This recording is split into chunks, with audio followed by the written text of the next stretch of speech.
For the year 2020, I'm making a video review for every new movie I watch, whether in theaters or at home, and on May 6th, I watched Rushmore. Welcome to my year in movies. This is talking to myself. Rushmore is a Wes Anderson film. It was one of his earliest films, if not his first theatrical release, and it tells the story of 15-year-old Max Fisher as he befriends a wealthy industrialist who later becomes his rival for the affections of an elementary school teacher that they both love.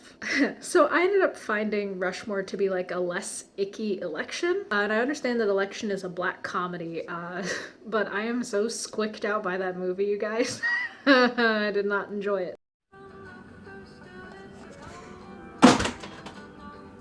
No!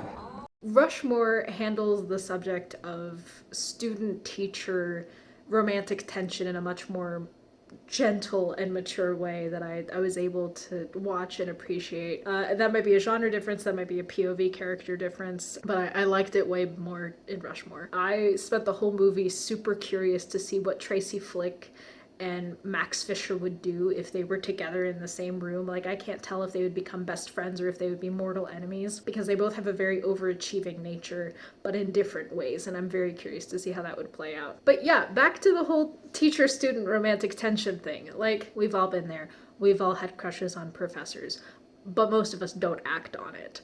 And like adults in that situation, they have two options. One is apparently to sabotage the student body election and crush the dreams of a teenager because you're afraid she might want to sleep with you per election, or gently explain to that student multiple times until they get the message that it's wrong and it won't happen. Rushmore takes the latter approach, and it's a lot better.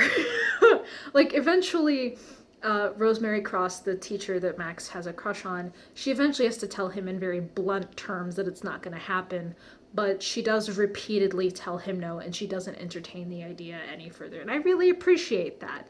That's good. So, with complicated sexual feelings for a teacher and the fact that the protagonist is 15 years old, that kind of clues us into the idea that this is a coming of age film.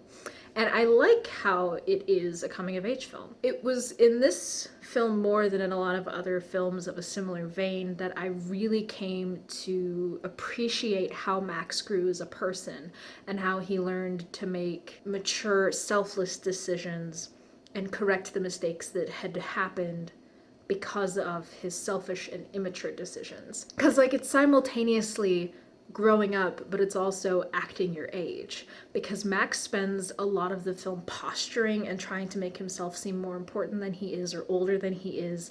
He hangs out with Bloom, who's Bill Murray's character, who's the industrialist. You know, he's trying to ingratiate himself to a much more older crowd that he's not really fit for. The film, in a way, is about coming to terms with who you are and where you fit in and learning to come to terms with that. And it's a really effective exploration of those themes. And I like how the film explores the idea of reconciliation. Over the course of the film, Max, kind of burns some bridges.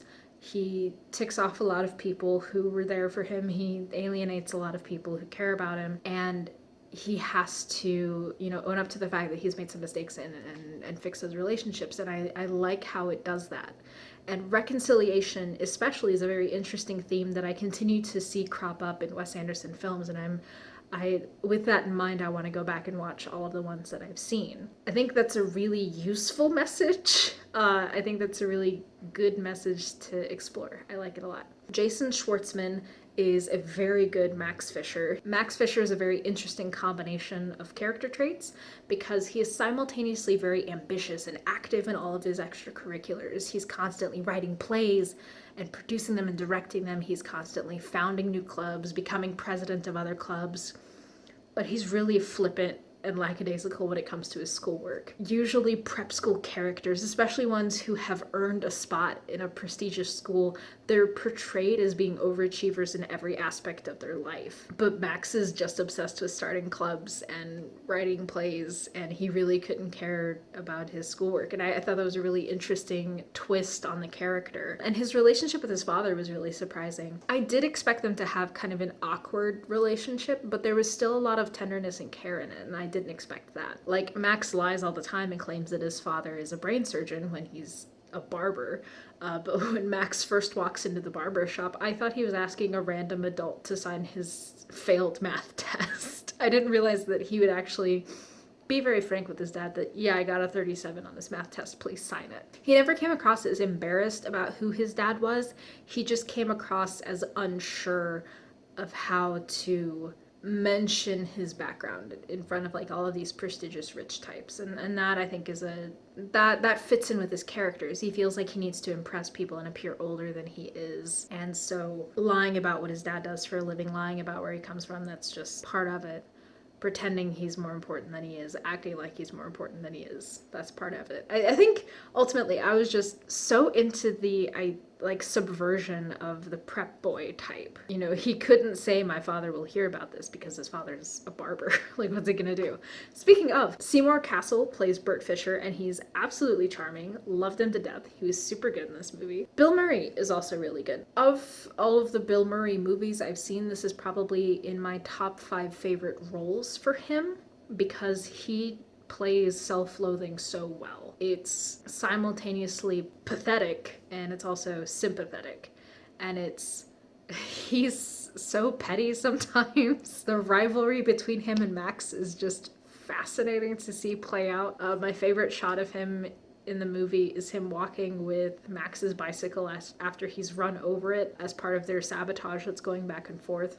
Yeah, his self-loathing is very effective in this movie, and it shows that, like, he's just so tired and he just wants something to go right, and things start going right, and then there's this dumb kid who gets in the way, and it just works really well. And Olivia Williams is really charming too. She plays Rosemary Cross, the teacher that Max and Bloom both have a crush on, and she has the very difficult task, I think, of playing someone that we can sympathize with, that we can adore, that Max can love, but whom we root for her doing the right thing. We don't root for her, honestly, with either character. That may have just been me.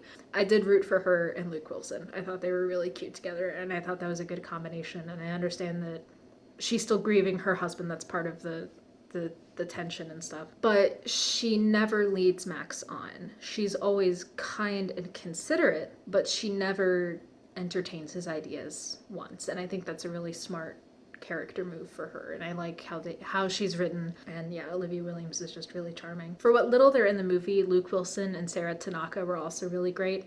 Luke Wilson, as mentioned earlier, he's a guy who goes on a date with Olivia Williams' character. He's I believe a brain surgeon.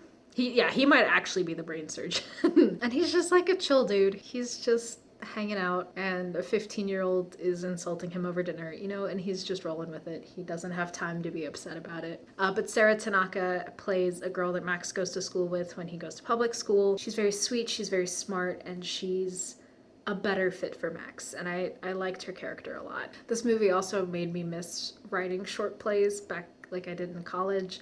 And gave me unrealistic expectations for the kinds of sets and special effects you can generate with no budget and like 6 weeks of rehearsal. Wes Anderson has a knack for being able to summarize his movies' plots and their messages in a single line or a single exchange.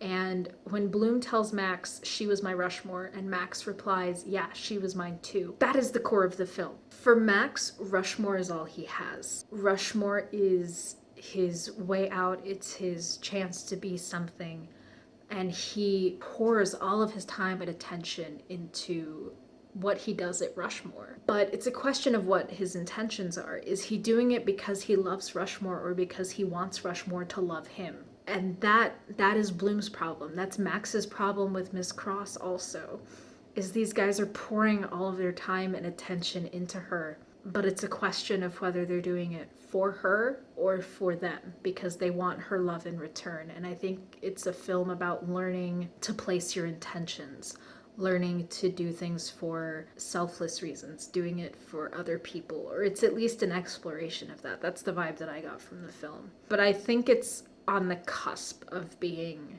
great. I think it's good, but the themes that are explored here, I think, are explored in a little more concise or more well-presented ways in other films that Wes Anderson has done.